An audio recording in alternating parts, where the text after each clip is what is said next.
Today I plan on changing the oil. It had an oil change about two years ago, but it's a good idea to change the oil as well as the oil filter. I'll show you what tools I use. You actually don't need a lot. You just need an Allen key and a 17mm socket, and you need to take off the belly pan on the left hand side because that's where the filter is. I'll try to film as much as possible.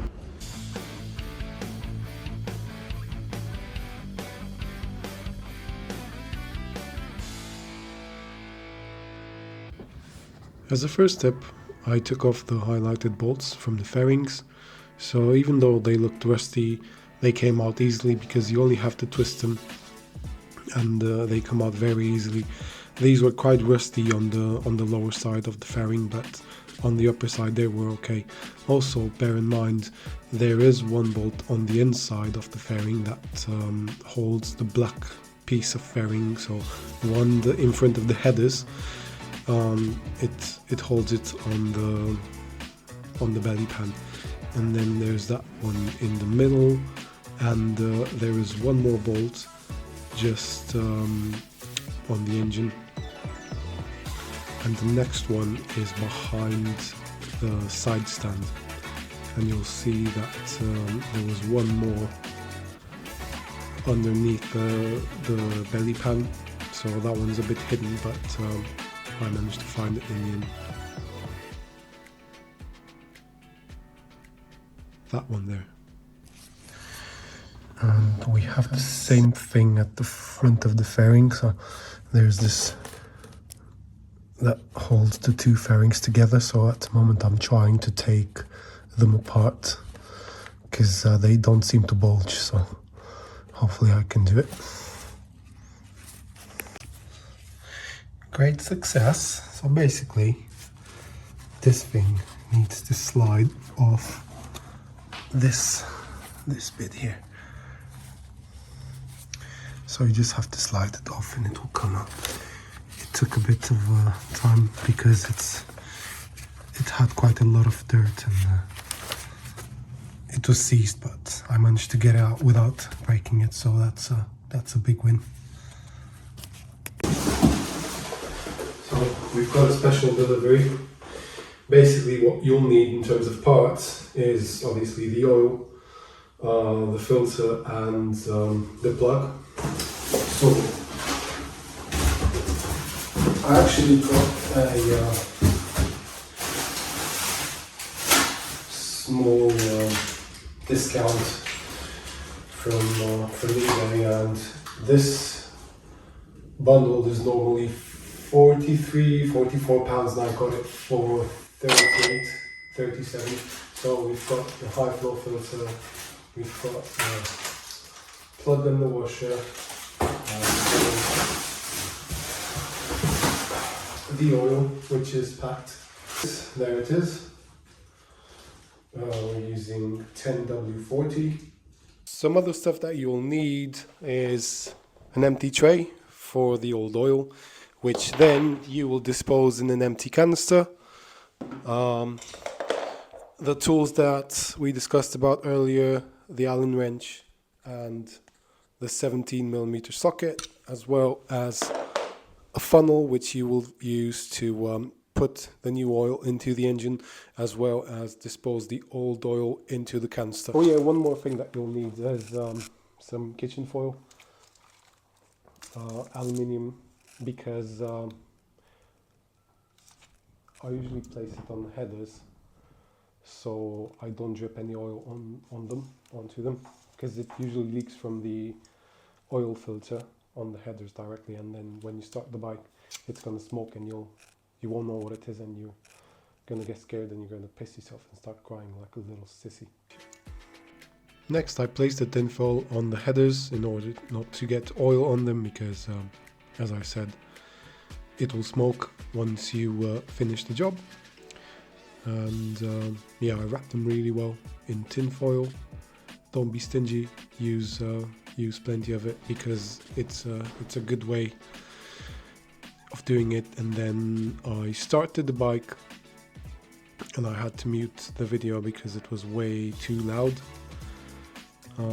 I started it and I left it up to about 50-55 degrees Celsius in order for the engine oil to heat, because it has less viscosity and it will drain much quicker.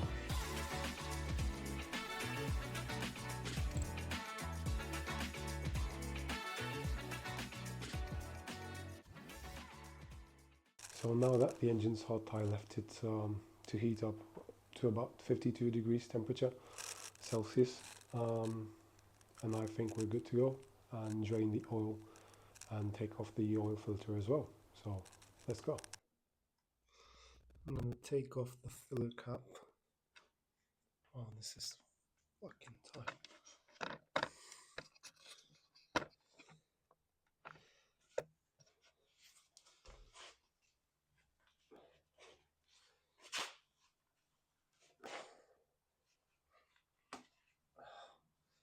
This was fucking tight. So besides the tin foil, I do recommend that you take off the filler cap before you drain the oil to make sure it's not seized. The engine, this is the sump. So we'll take this off, and also the oil filter is just behind the headers. I think you can see it right here.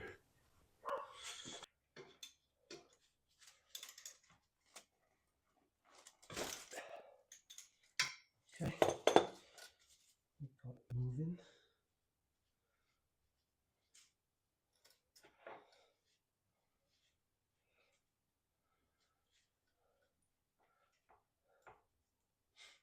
No washers off as well.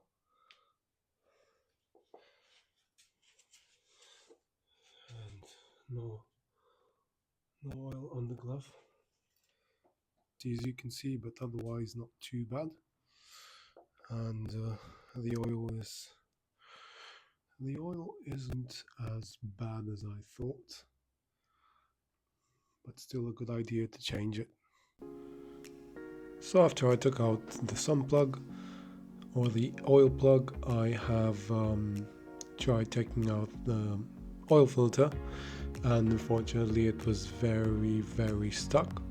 You know, there is those K&N oil filters which have like a nut, and you can use the same 17mm to take it out.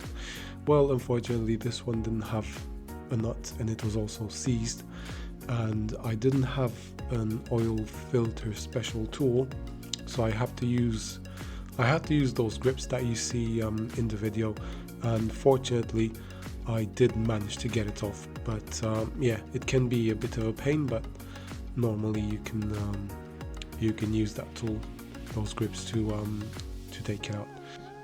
As you can see, the old oil filter was a genuine Yamaha one, which means it's probably been serviced by Yamaha in the past, and that's a good sign.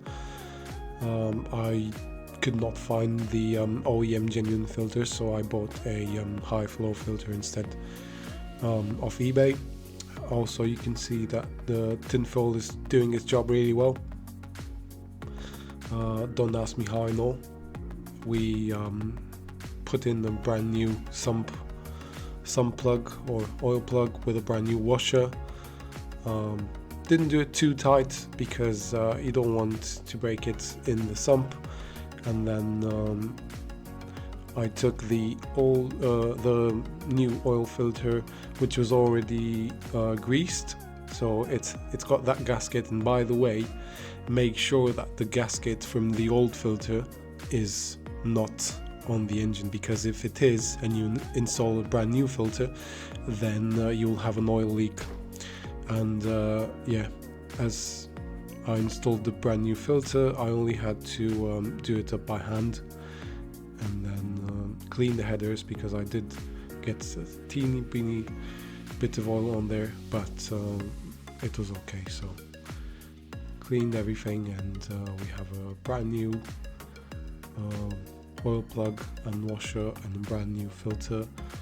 So now it was time to top up the oil, and look at that old oil. It's quite black, it's quite dark. always good to install new parts on the bike. Makes me happy and gives me that peace of mind to gain confidence in the bike. And yeah, overall it's good to do it. I usually do it every 3,000 miles. Next, I took that funnel that I showed you at the beginning of the video and placed it inside that engine compartment and started topping up with oil.